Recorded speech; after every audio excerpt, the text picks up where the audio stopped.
Are we approaching the finish line? Somebody give me the darn answer already. 6:04, good morning. It is great to be here on a Friday. Yes, it is a Red Friday on KCMO Talk Radio in Kansas City, and I'm not convinced that we are. You may have seen the news cycle yesterday, which got very busy in the middle of the afternoon in this town, when it started getting reported by sports radio folks that the Chiefs and the Royals were taking a very close look at the state of Kansas, which we know, but that ahead of this meeting on Monday, this Legislative Coordinating Council meeting on Monday, there was further movement with specifically the Kansas City Chiefs. So I'm seeing this from afar, and I'm following this like many of you are, and I'm seeing different statements and rumors and things like that being thrown out there. And I'm like, okay, what are the officials saying? And the first official that said something was Ty Masterson, Senate president in Kansas, who has obviously been at the center of trying to bring both of these teams to the Kansas side of the state line. And he put out a statement saying that he believes the Royals are fully committed to Kansas, which fulfills their obligation regarding the advanced timeline given from the LCC. While their location proposal continues to evolve, it will not be finalized or considered this year or during the upcoming legislative session. So with this Legislative Coordinating Council, which is the group that would say to the Chiefs and the Royals, yes, your star bond and your location is approved, with this group set to meet on Monday, this coming Monday,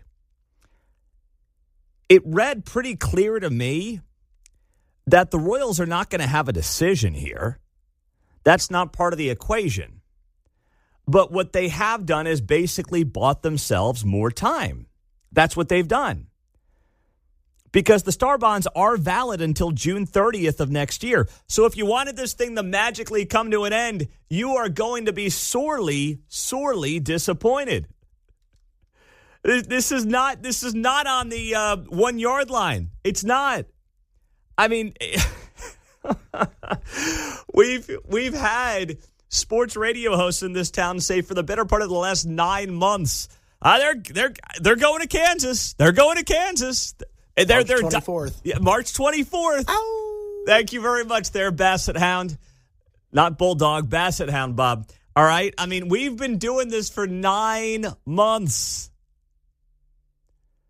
And I'm not saying they won't end up going to Kansas. I'm not sitting here telling you that at all.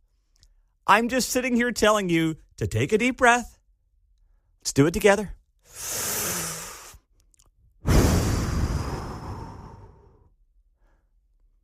Calm down a little bit and realize that, yes, it is possible one or both teams move to Kansas. Yesterday was not necessarily the reason to start running around like chickens with our heads cut off if you're like, hey, I think Arrowhead's good or I want to see both teams in Missouri or whatever it might be. Yesterday was not the day for that. We really knew that this was going to happen. We knew there was a meeting coming up on Monday. And the Royals, according to Ty Masterson, has fulfilled the obligations he's required and the LCC has required to basically buy themselves another 6 months. That's it.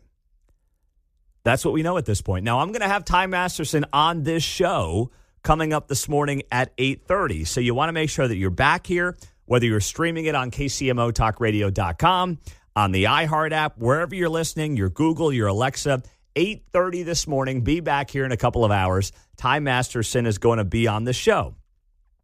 Now, we all know, and I see all the chatter on social media. I got people pinging me and in my mentions this morning, and I just actually responded to somebody on X about this when they said to me, hey, Pete, Missouri was done when their offer from the state was only 50% of the stadium, when the state of Kansas was offering 70% of the stadium being paid for. And I just want to reset real quick. I mean, there's a lot going on this morning, all right? I just want to reset this real quick, and you can jump in at 913-408-7957. If you're a Missourian, are you finally getting spooked on these teams leaving? Do you say you don't care? And if you're a Kansan, are you like Mark? I mean, Mark, this guy, I'm telling you what, if these teams come to Kansas, Mark's buying Ty Masterson lunch for a month. I can tell you that right now. Yeah, I mean, it's exciting. I know. Not gonna lie. Just own it, man. Listen, you can own it. It's all right. You want to see him in Kansas. That's fine. That's totally fine. I think they're fine where they're at, but that's not the conversation right now. So anyway, someone drops that in my mentions. They say, hey, Missouri was screwed when it only offered 50% of the stadium cost, while Kansas was offering 70%. That is a very oversimplified way to frame this. Very oversimplified. First off, Missouri backs the bonds on the stadium upgrades of the new stadium. The Kansas does not back star bonds. All the risk is on the teams or the investors. Now you might say, well, what's the big deal? Well, that's a big deal. That matters to the quality of the bonds is what it does. When the state's backing it versus just the star bond being out there and like floating out there and, the team's on the hook and the investors are on the hook, that changes the quality of the bond. That's a big deal. Much less risk in Missouri. Now, of course, Missouri does require a local sales tax component. That is not required in Kansas. So something in Missouri, whether it's extending the Chiefs in Jackson County or it's the Royals going up north, there would have to be a local sales tax component to all this. So maybe the teams are afraid of going to the voters again after they failed last year. I don't know. But that is what makes Kansas more attractive. There is no vote of the people in Kansas on these star bonds. There is, and there needs to be a local sales tax component in Missouri in order to get the state money. The benefit of that, though, is that it's direct cash being put right into the pockets of these teams. Now, yes, they use them for upgrades. And, right now, that 3/8 sales tax in Jackson County that's split by the teams does get used for maintenance and minor upgrades and things like that. But it's a direct cash payment from the taxpayer to the teams. That will not exist in Kansas, to be very clear. Unless, and this is my fear, unless there are some backroom conversations going on between the teams and local politicians to say, if we are coming to Kansas, we are going to need some direct local sales tax dollars. You think that's political suicide? Yeah, I mean, I think it should be. But you'd be crazy to think the team wouldn't make the ask.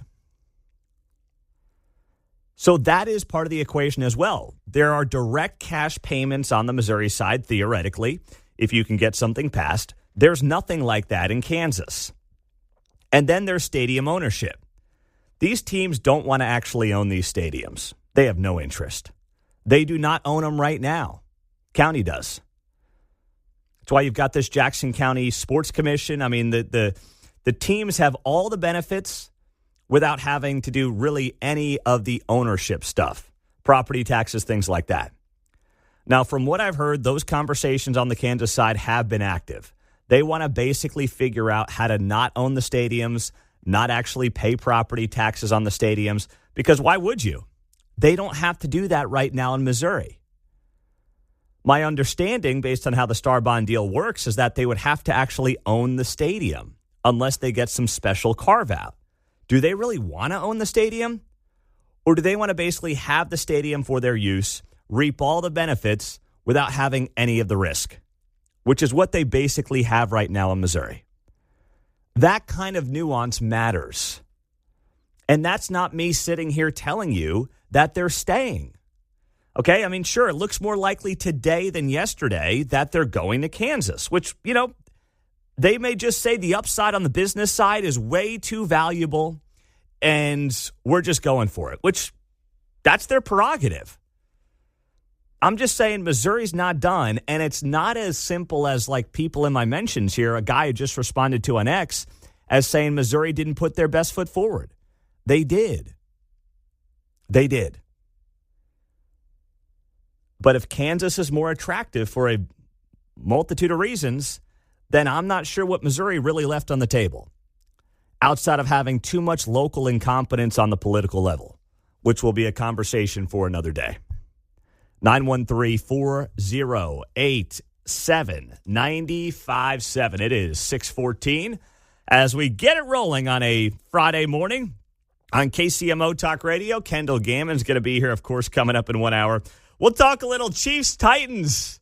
Boy, that's going to be a fun one, isn't it? All right, let's get Kendall on board with tanking the rest of the season. You think I can get him to do that, Mark? Because we all want to – listen, I'm rooting – I understand we're rooting for our team, right? But can we all agree it's better if they lose 3 straight games to get a better draft pick? Oh, yeah, and I think that we can get Kendall on board, but the tough thing is the Titans and the Raiders are 2 of the worst teams. I know.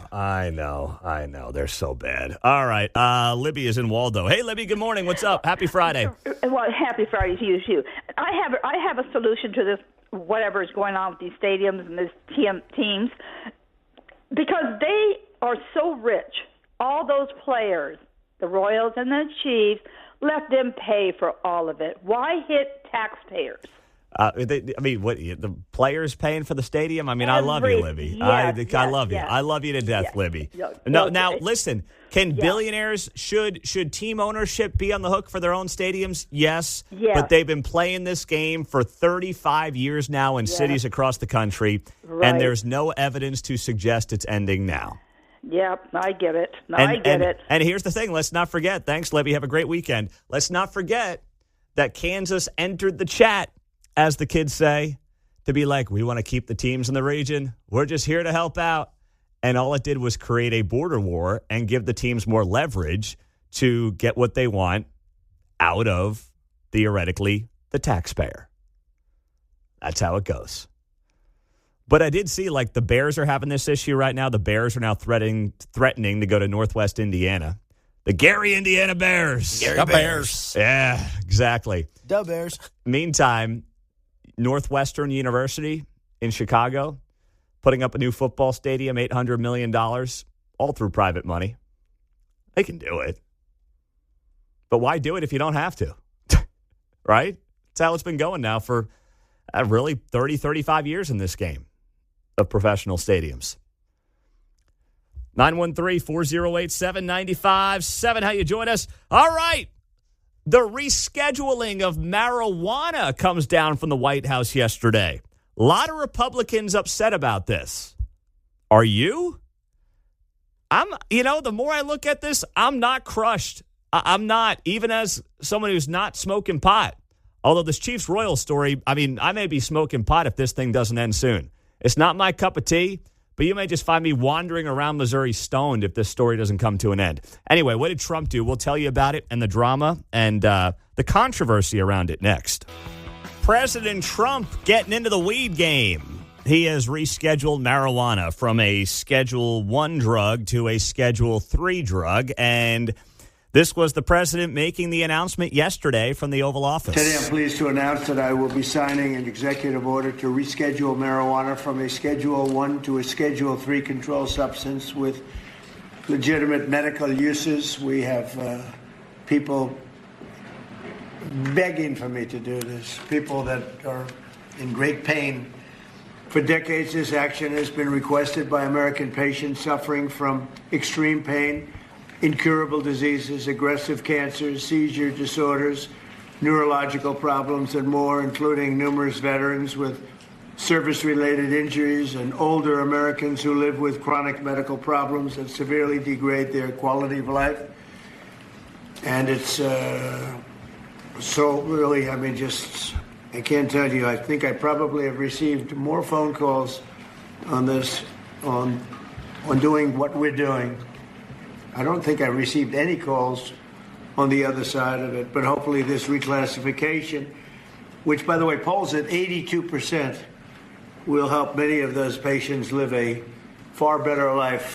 All right, so the president is pitching this yesterday, rescheduling marijuana from a Schedule I to a Schedule III drug by saying, in part, now we can actually do the work to figure out what the benefits are, what the downsides are. We can do research that you otherwise couldn't do when it was a Schedule I drug. There are banking benefits as well here, too. Now, to be clear, this move does not legalize cannabis federally. It would not directly resolve the banking challenges for the marijuana business. But it would open up the door for medical research that was basically and has been stymied by the stringent drug classification that marijuana finds itself in or found itself in as a Schedule I drug. So I am not a marijuana user. I generally think that marijuana being readily available in society has not been a great thing. But am I intrigued by having the FDA potentially investigate and do more research as to the medical benefits for a lot of people who are in a lot of pain versus pushing pills on them from Big Pharma? Yeah, that's very appealing to me, John. One of the first congratulatory calls to Trump came from Hunter Biden. And he was wondering, hey, what are the lobby hours down there? I think I left something laying around. I don't think he rescheduled cocaine, though, did he? It was just marijuana. No, but he left some other things down there, too, right? Not just. He had a nice holiday gift basket for Trump. Is that what you're telling me? Sure. Such a nice man. Hunter's got a cornucopia of things. What time's the lobby open down there? I forgot where I left that. That's right. Where was that? No, we never found out who left their Coke in the White House, did we? Okay. Not yet. So the rescheduling would be the biggest advancement in federal cannabis policy since U.S. states began legalizing recreational marijuana in 2012. Most states have now either legalized or at least obviously decriminalized marijuana for recreational or medicinal use. So this is something the Biden administration considered at the end of its term, but I guess the auto pen wasn't working that day, so Biden never got around to it. So now Trump's doing it. Now, this got a lot of blowback. In a letter to the president on Wednesday, 22 Republican senators urged against the reclassification, arguing that cannabis is harmful and undermines the administration's agenda. You had yesterday Mike Thompson, our good friend, state senator out of Shawnee, Kansas, put out a statement. He's dead set against this. And he said here in his statement that he knows Roger Marshall in Kansas was against the president doing this. I need an argument here as to why this doesn't change federal law, but why at a time when I just want to know more, right? I mean, go back to COVID when people are screaming about settled science. If this opens up the door to actually studying this drug further, that's a good thing to me. I'm intrigued by that. I've seen people's lives get destroyed by pills, by highly addictive, big pharma, over-the-counter pills. And if there are specific instances medicinally where marijuana is a better, safer, and less addictive option, I'm intrigued by that. It doesn't mean I'm sitting here smoking pot and listening to Snoop Dogg all day. That's not my thing. But I'm very much open to this. Dennis and Bonner, what's up, Dennis? You're on KCMO. Good morning, Pete. Boy, you threw me an Uncle Charlie on your response. I really thought you were going the other way, and I apologize for assuming. Thank you. Because the marijuana issue is if people that have used it for medicinal purposes, be it for the 86-year-old woman with memory loss, that all of a sudden her 3 growing children say, oh, my God, Mom's back. She's not as forgetful. For the person that's got colitis, and this is the one I don't get because I know a couple people that smoke it or take gummies for ulcerative colitis, and it helps. The paraplegic that takes it for pain. Mm-hmm. Instead of taking hardcore big pharma drugs that are destroying your organs. And here's one, and this is kind of personal. I'm up against it there, Dennis, real quick, buddy. Here's one, vertigo. Yeah. It helps with vertigo, sir. Yeah. Hey, have a good one, buddy. Listen, I'm not a doctor, but I know a lot of people who are going to say the same exact thing as you. And that's why I'm open to it. And I'm intrigued by it. 913-408-7957. We have an update in the Brown University manhunt next. Well, it looks like they finally have their suspect. He is dead in the Brown University mass shooting from last Saturday. And what we also know as well is that this person may be tied to the shooting of the MIT professor just a couple of days later. Here was the report late last night. Fox News was on it, and here's what came down and when we found it out at about 9 p.m. last night. I have to admit the possibility here that just geographically, perpetrator here ends up in New Hampshire by going through Massachusetts. MIT is in that area, Massachusetts, and so he must have transferred through that area to get to New Hampshire. In fact, the reporting is that's when he tripped the LPR, going from Massachusetts to New Hampshire. So if that's the case, just by proximity, you got to say there's a nexus there. Here's another question, though, Kellyanne. If the ballistics could have connected the two, I can't imagine that wasn't done with great rapidity, that they didn't say pull the ballistics, pull the shells that were found at the scene in the MIT homicide and the shells and the live rounds that were found here. Do they match? Because once you got that, then you know it's the same perpetrator. They mustn't have matched because you can do that very quickly. So that was from Fox News last night. Authorities have identified Claudio Manuel Neves Valente, according to Providence Police, as the suspect in Saturday's mass shooting at Brown. 2 students dead, 9 injured during a finals week review session. At the same time, they believe he's also the guy who shot and killed an MIT professor just days later. He was found dead last night after law enforcement officers in tactical gear were seen outside of a storage unit that linked him in Salem, New Hampshire for hours. Neves Valente, 48 years old, was a Portuguese national and studied at Brown from the fall of 2000 to the spring of 2001 to study physics, according to Brown. But he went on a leave of absence and ultimately withdrew in 2003. So we don't know a lot about this guy right now. It took him a week to obviously figure out where he was and who he was, and then they find him allegedly. They find the shooter, they believe to be the shooter, dead in a storage unit in New Hampshire yesterday. Now, there are still so many questions as to this investigation, what took so long, the holes in this investigation, the fact that local authorities mishandled it. Brown had absolutely no idea how to help out with this investigation. And the reality is they also didn't have the proper camera set up on campus. There have been multiple reports this week that Brown took some of the cameras they had around campus down as recently as last year because some of the pro-Palestinian protesters demanded the university remove the cameras because they thought it was unfair if they had been identified on campus by these said cameras. And Brown complied, according to recent reports. Now, last night, during a press conference, the Brown University president, her name is Christina Paxson, was asked about the camera situation and the camera setup, which that failure led to this manhunt taking nearly a week. And here's how she tried to defend herself. Video played a big role in this case. The neighbor's video, the rental car video, but not the video from the building that he walked in freely both before when he got in the confrontation and when he came back in and decided to kill people.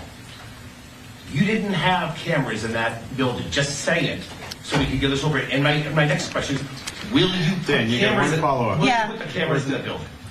Will there be more cameras in that building? Yeah, you know, I think we need to look back. We'll look at everything that is done, but I do not think a lack of cameras in that building it had anything to do with what happened there. And we will go forward. How could you possibly come to that conclusion? You would say about any investigation, the more cameras, the better, right? And if there were previously X amount of cameras in the building, and then you had fewer cameras in the building when this tragedy took place last week, then how could you not come to the conclusion that, hey, you know what? Had we had more cameras, had we had the number of cameras in the building that maybe we used to have, we don't even know this information yet. It's just all being reported, and obviously Brown is not interested in being transparent or talking about what happened, and their $3 million a year university president is way in over her head on this and is clearly in a defensive position right now. But how could you possibly say that not having more cameras might have led you to catching this person earlier than you ultimately did? And in part because you were not able to catch this person in time, you had another guy that got killed, this MIT professor that got killed a couple of days after, because you guys had no idea who this person was or where he was. So that's where this story is at right now. And we're still trying to figure out what would motivate this person who had not really been at Brown or a part of Brown and going on a quarter century. He's in his late 40s. It's not obvious at this point what his motivation was. Now, Secretary Kristi Noem put out a statement last night on this, U.S. Department of Homeland Security, and she said that Claudio Manuel Neves Valente entered the United States through the Diversity Lottery Immigrant Visa Program in 2017 and was granted a green card. So this guy comes to Brown and then he leaves, I guess, and then he comes back to the country. I mean, we're still trying to piece this all together. But she said he came through a Diversity Lottery Immigrant Visa Program in 2017, got a green card. She said he should have never been allowed in the country. Now, of course, Trump was president in 2017. So she goes on the note here that President Trump fought to end this program when he got into office the first time. And this was after the devastating New York City truck ramming by an ISIS terrorist that you may recall from that year. That guy entered under the same program and he murdered 8 people. She says, at President Trump's direction, I am immediately directing a pause of the program to ensure that no more Americans are harmed by it. So, I mean, I guess we'll take that for now. I mean, frankly, pausing everything right now on the immigration front is something that it's not about not wanting to have great immigrants in this country, but when you opened up the floodgates to 20 million people over the last 4 years, you got to get a feel on who's here to begin with and then figure out, okay, what are our immigration needs as a country? I mean, that's just, it's not a left versus right thing. It's just a common sense thing on how to handle this. Who do we have? Who's here?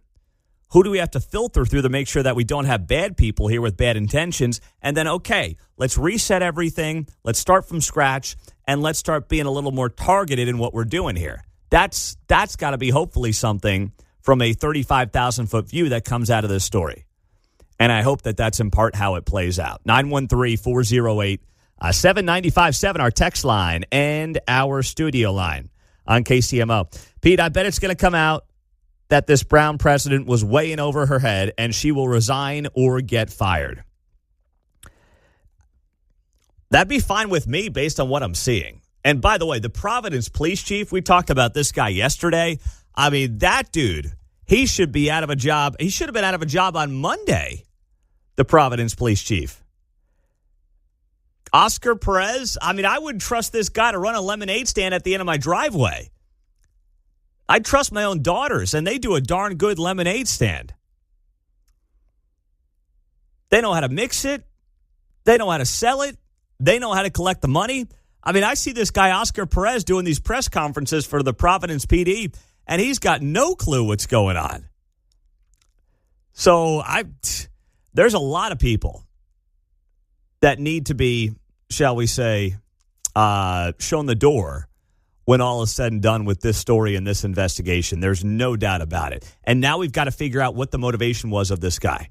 All right, we know that one of the people that was killed was one of the prominent Republicans on campus at Brown. This guy hasn't been at Brown at 25 years. So was it targeted? Was it not? Was it just totally random? And this is the person that he happened to end up killing. The professor was a Jew. That was something that was brought up early in the investigation as maybe being a targeted hit. The MIT professor was known as a very much pro-Israel professor at MIT. But this guy has no real background of note at these places in recent years, so how would he know that? We don't know.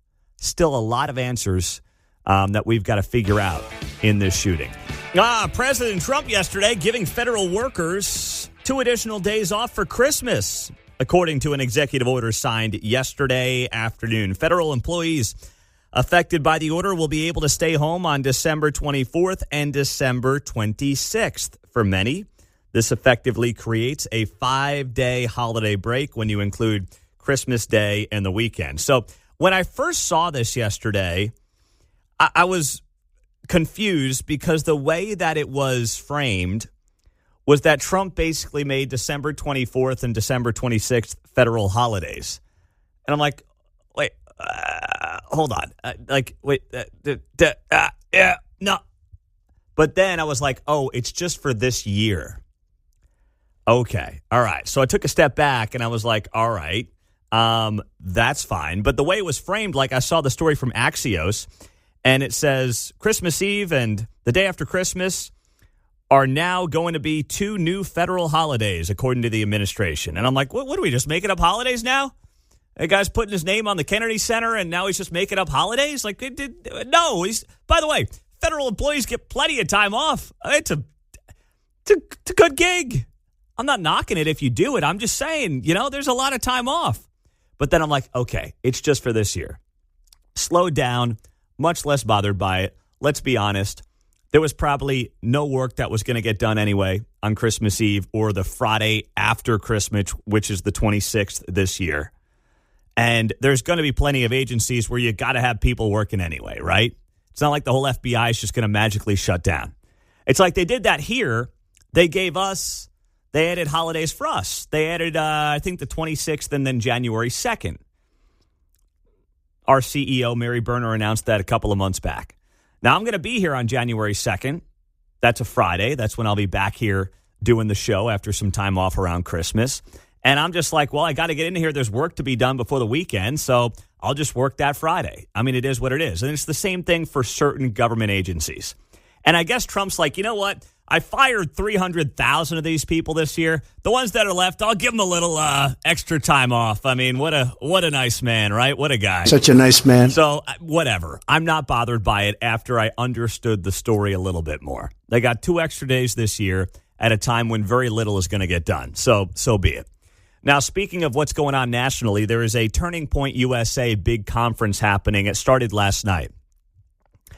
And, of course, this is the first major Turning Point USA annual event since the assassination of Charlie Kirk. And you had a lot of people speaking last night. I saw Ben Shapiro and Tucker Carlson and all these, different folks involved with the organization who were speaking. Erica Kirk spoke. I am a huge supporter and fan of Erica Kirk. She has been through hell over the last 3 months. Losing her husband with the whole world watching, 2 little kids at home, trying to navigate this new world personally while also becoming the CEO of Turning Point USA. I mean, she has been, I think, amazing. She's been unfairly attacked by wackos and crazy people, in part like, Candace Owens. So I feel for her. But I heard her say this last night in her speech, talking about 2028, and I'm just like, it's kind of early for this. Can we just pump the brakes a hair? We're going to ensure that President Trump has Congress for all 4 years. We are going to get my husband's friend, J.D. Vance, elected for 48 in the most resounding way possible. Listen, I'm a big J.D. Vance fan. If he ends up as the 2028 nominee, I'm not going to sit here and be upset about it at all. But it's December of 25. I have no idea what's going to happen between now and, 24 months from now, let's say the end of 27, to know whether or not he's still going to be the best guy. Like, I know that they're friends. Personally, they're very good friends. The families are friends, so I respect the loyalty to that. But I'm telling you, and I heard this from someone who has run presidential campaigns as recently as a month ago, there is not going to be a coronation of J.D. Vance. And by the way, there shouldn't be. Now, he may be the best guy, and I may end up being his biggest fan. I mean, I'm a fan of his right now. But go back 12 months. You had Democrats and, many Republicans, but even Democrat voters who were like, this whole coronation of going Biden to Kamala, no, we should have had some kind of primary. Well, if we're just going to sit here and then coronate our own guy for 28, that's awfully hypocritical, especially if we're going to knock the way it was just handled with the Democrats last year, right? So I don't know. I want to see this thing be open. If JD's the guy, then you know what? May the best man or woman win. And if it's JD, great. And I would say he's definitely the front runner in my book personally. And I know for many people right now, he's the front runner. But I'm not just handing it to anyone on something that's, 2.5 years out from happening. Not on board with that. The rescheduling of marijuana got a lot of attention yesterday after the president of the United States made the announcement that it will go from a Schedule 1 with heroin and cocaine to a Schedule 3. And this is something that Joe Biden considered doing at the end of his term. It didn't end up happening. I don't know if he couldn't find the auto pen. It got lost. It ran out of ink. I don't know. But Biden never did it. Trump now is doing it. Move it from a Schedule 1 to a Schedule 3 drug, which is beneficial for those in the banking community. There are also now research benefits that can come out of this as well. So there's a lot. 913-408-7957. Mike is in Shawnee. Mike, what's up, man? Yeah, Pete. I don't know if you saw Mike Thompson's email yesterday, but he came out strongly against this decision. And his reasonings were basically, it was a ploy to get the banks to start accepting this marijuana money that they can't now under number 1 instead of number 3.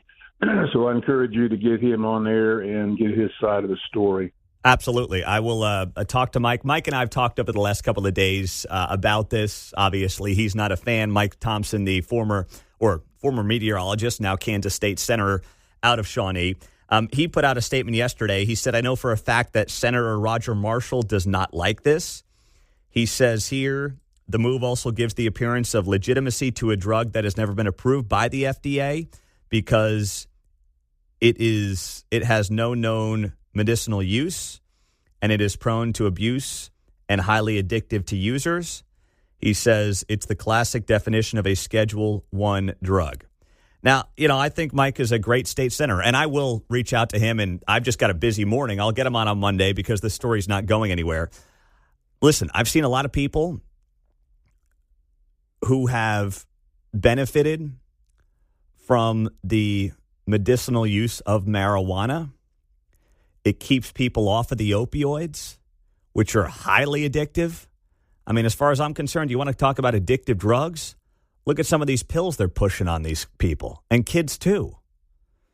And not that I want everybody walking around stoned. I mean, marijuana could be legal tomorrow in Kansas where I live, and I wouldn't go to the pot shop. It's not my thing, okay?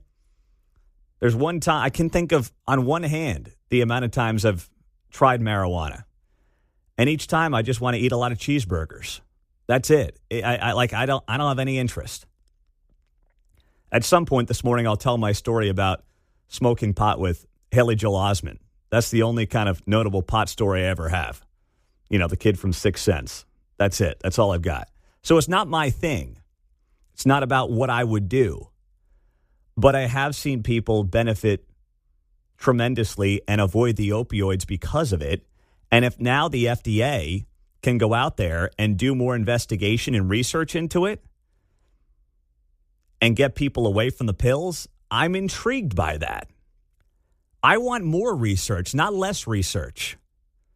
I want more data. That's what I want. And frankly, with the way that the big pharma industry is operated, not that I'm against modern medicine. I'm not against modern medicine at all. But the way that industry has operated for far too long and some of the downsides and the addictive nature of these things that we've seen over the last generation,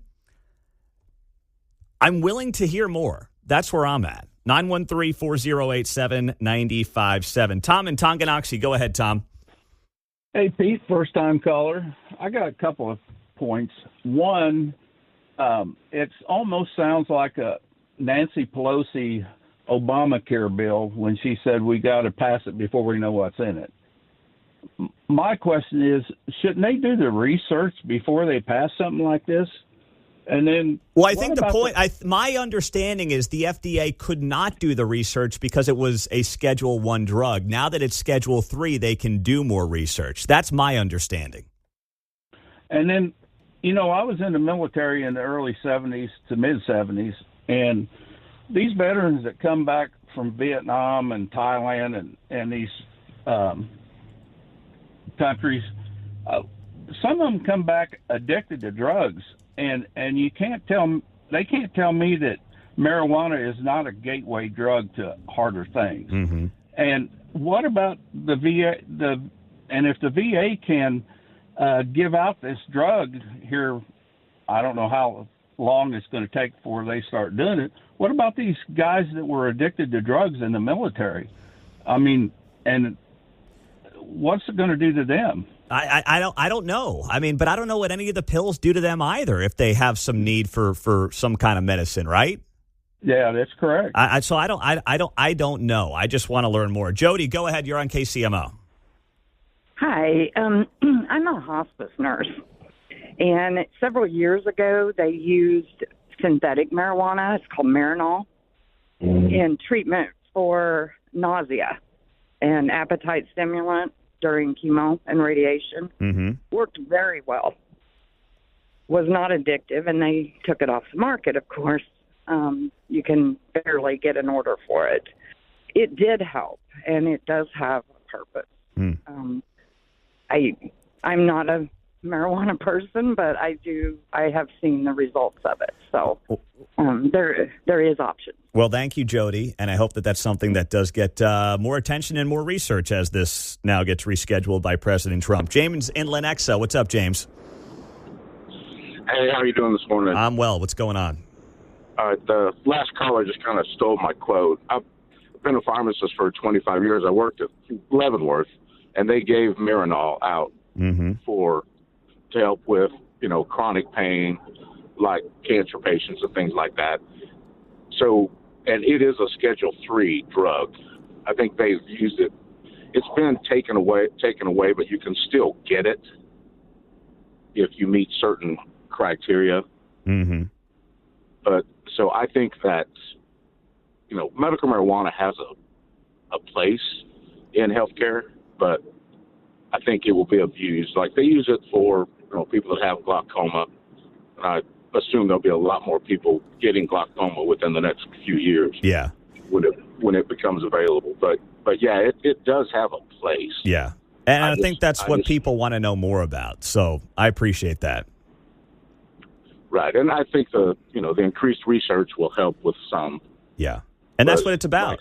That's what I mean. That just do more research. All right, Mike in Leawood, real quick. Mike, what's going on? Hey, Pete. I love the conversation. I've got a couple of good friends in the industry. They're both physicians. One's a psychiatrist. The other one is in the drug testing. He's actually has to sign off on drug tests for large corporations and that. And I'll tell you, both of those individuals are vehemently against this just because of what they've seen anecdotally over the last decade is marijuana leading to opioid addiction, not less. Mm-hmm. And so I think that research is going to come out, and it's unfortunate, but I think over time we're gonna look back at this and probably say, gosh, maybe this wasn't the right decision. Yeah, and that's I'm okay with that too. Like I don't know where the research is going to trend. I don't have an opinion on where the research trends. I'm all about getting more data. I mean, God knows when it comes to the health issues and the topics we've discussed over the last few years, dating back to COVID and shots and things like that. I want more information, not less. On the text line, Pete, I overdosed as a kid. I ate too many Flintstone vitamins because they tasted so good. Who hasn't OD'd on Flintstone vitamins? Come on, especially if you grew up in the 90s. So, Mark, what's this breaking news that we need to be monitoring here this morning? I guess over in Olathe at Prince of Peace Catholic Church, there's heavy police presence. They're telling there is a school there, so they're telling parents not to drop their kids off at school today. So that's at the Prince of Peace Catholic Church in Olathe. That's about 143rd and Black Bob? Yep. Okay.